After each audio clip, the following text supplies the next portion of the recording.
Good afternoon. I'm Jason DeLizio. I'm coming to you from the Southern Maryland Delegation Room in the House of Delegates here in Annapolis.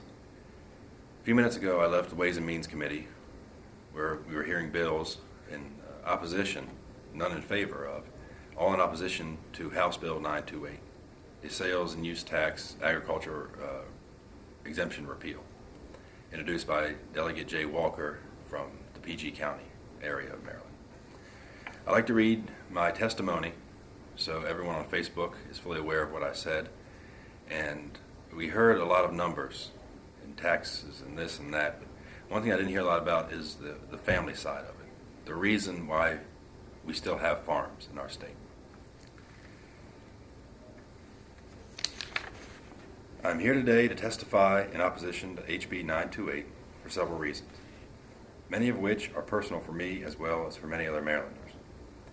As a person who grew up on a farm in Calvert County, Southern Maryland, which Calvert County has a tobacco leaf on its flag, and a person who still lives on that farm, I strongly oppose this legislation. As the grandson of former Secretary of Agriculture for the state of Maryland, Wagner Mister, I strongly oppose this legislation. In Maryland, as I'm sure all native Marylanders are aware, farming is a big part, a huge part of our rich and proud history, our strong heritage. Over the last 8 years under former Governor Martin O'Malley, we have seen countless farms disappear forever. An endless number of future generations will never be able to experience a part of their family's history and our state's history. This bill to repeal much-needed assistance to farmers will further push farming and farms towards extinction. In an economy, as Senator Miller put it a couple weeks ago, it is a terrible economy. Farmers are having a hard time surviving doing what they love, a hard time providing for their families. House Bill 928, in my opinion and many others, will push farmers over the proverbial edge. Being a native Southern Marylander, I've had the honor of talking to many farmers, not only from my region, but from around the state. As a grandson of Secretary Mister, I've had the ability to talk to farmers throughout the state on a regular basis during his time in office. I've spoken to many farmers on the Eastern Shore, just to name a huge region for farming in our state. On the Eastern Shore, as well as my hometown, Calvert County, even if one is not a farmer, they are proud of their family's farming heritage.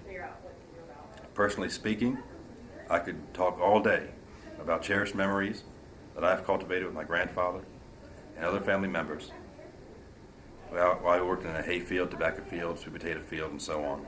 As public servants, it is the General Assembly's job to ensure our heritage is protected and preserved. As public servants, it is their job to ensure future generations have the opportunity to cultivate cherished memories with their family members. I, like many Marylanders do, I'm sure, want my son to have the opportunity to experience a big part of his family's history. This bill, introduced by someone born in Los Angeles, California, that does not have a native love and passion for our state, is a death warrant for farms. I ask that the many Marylanders who have already emailed and called in opposition to this bill continue to do so and encourage their neighbors to do so as well.